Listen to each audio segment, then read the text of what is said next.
has arisen that to really deserve some exploration, and that is who is really being represented. I mean, no, I know you elected them and they're there, they were here for you, right? But the actions of these legislators sometimes seem to indicate that they prefer to represent the systems more so than the people. I think that's something we ought to be talking about. Are biased, the Idaho Press Club are biased, all media, newspaper, radio. To be completely blunt here, Brian, and there are plans to expand indoctrination. That's right. Well, Idahoans are also concerned. Horror shot. That line would be moving a little bit farther west. I'm like crying. Nobody wants to see dark money is influencing policy in our state. Well, that's not how this works. Well, hello there. I'm Brian Hyde. This is Nowhere to Hide. Each week, I take a couple of days to sit down and just visit about some of the issues and news stories that are going on that perhaps aren't being covered as fully by legacy media as they could be. Now, it's not that I have all the answers, but I'd like to fill in a few of the gaps to help you better understand the situation that we face in terms of good government, in terms of our freedoms, in terms of our financial freedom, etc. And today we're going to talk a little bit about, two things. First of all, let's talk about the caucuses. I don't know what you've heard, but it seems like the legacy media, along with a few naysayers, are very certain that last Saturday's caucus was simply a huge failure. This is the GOP caucus for the state of Idaho, took place in many different locations. But I want you to see this headline. This is from the Idaho Capital Sun. About 93% of Idaho's registered Republicans didn't vote in GOP presidential caucus. Now, we say 93% of Idaho's registered Republicans, but I have to ask you, how many of them were actually people pretending to be Republicans for the sake of getting into the Republican primary? And who knows, maybe throwing a little nod to the way of Nikki Haley, who, by the way, has finally suspended her account. The subheadline here, despite rapid population growth in the state, fewer Idaho Republicans voted in Saturday's caucus, which required in-person voting than in the 2012 caucus. But the point is, were the people who were voting actually Republicans? My money is on, yeah, they were. And they were the ones who care enough about not only the party platform, but about their participation, that they found the time to show up. They didn't need special exceptions or mail-in ballots, which it turns out can be pretty easily tinkered with. And so they were there to fulfill their duty. Now, not everybody was able to do that, but that's not because they were being excluded. And we'll explain more about that here in just a few moments. I wanted you to see, too, Luke Mayville, who is pushing the open primaries initiative as well as ranked choice voting. He has this take. He says, a poorly organized caucus turned out just 7% of Republican voters. That's what happened, and it should matter to anyone who believes in the old American idea, consent of the governed, that governments are only legitimate when citizens participate in forming them. Now, I love Representative Heather Scott's response. Biden voters commenting on the GOP, the Idaho GOP caucus. They're so disingenuous, she says, and everyone can tell. Weird that they didn't complain when the establishment tried to push the primary back to May, which would disenfranchise all Republicans. And she has a point. I mean, after all, this if the Idaho Republican primary was pushed back to May, that makes about as much sense as trying to place your bet on the Super Bowl. The Tuesday after the Super Bowl has taken place. So how can we get a feel for what happened? Well, I'm going to turn to what I consider one of the more reliable sources, and that being Brian Allman from the Gem State Chronicle.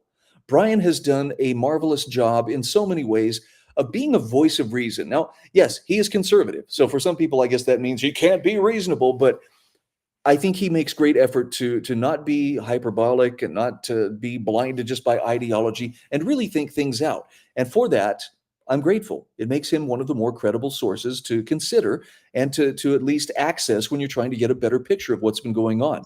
Here's what he had to say about the caucus. He said, the whole process has been secure and transparent from the beginning.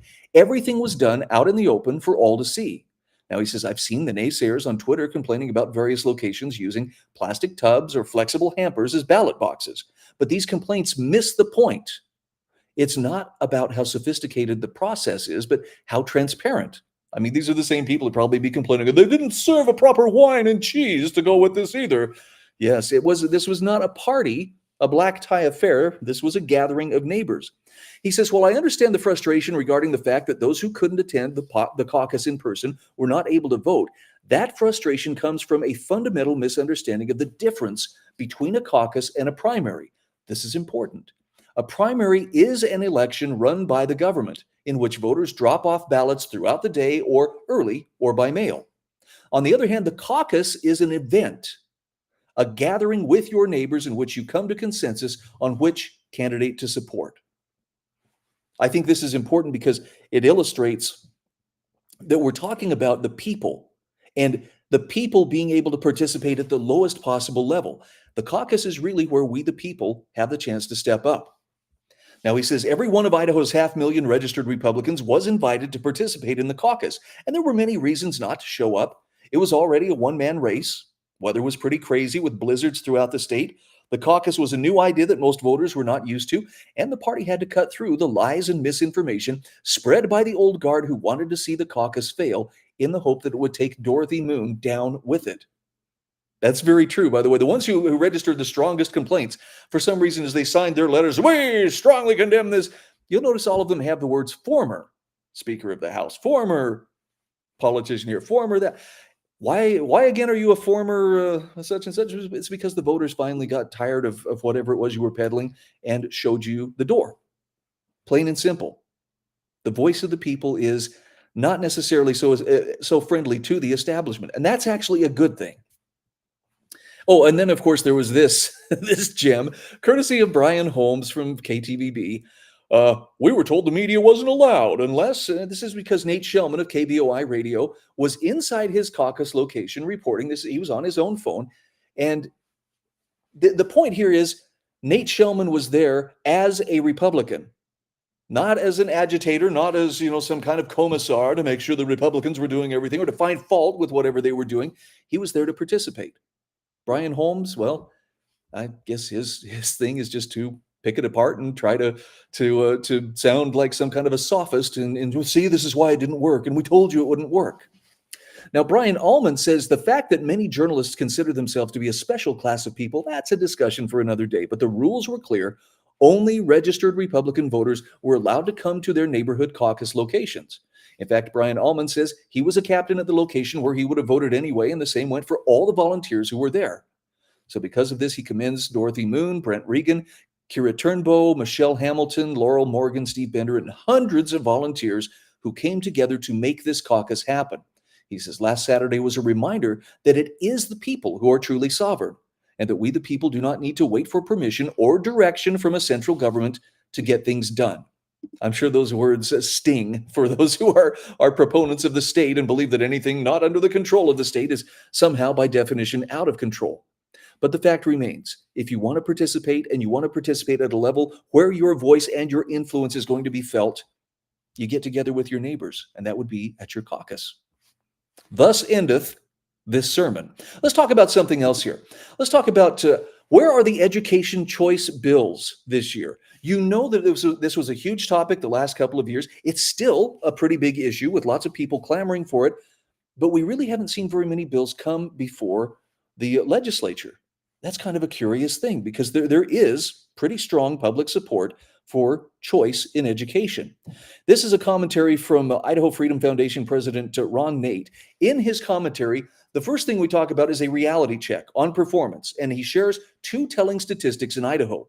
First, reading and math proficiency for Idaho 8th graders on the National Assessment of Educational Progress were just 32% and 28% back in 2003. 19 years later, those same tests yielded just 32% and 32% proficiency, almost no progress whatsoever. And the raw numbers are startling. This dismal outcome reveals that 15,983 third graders cannot read at grade level. That leaves only 7,521 who can. Second, he says, let's consider the record on spending. Could it be that schools need more resources?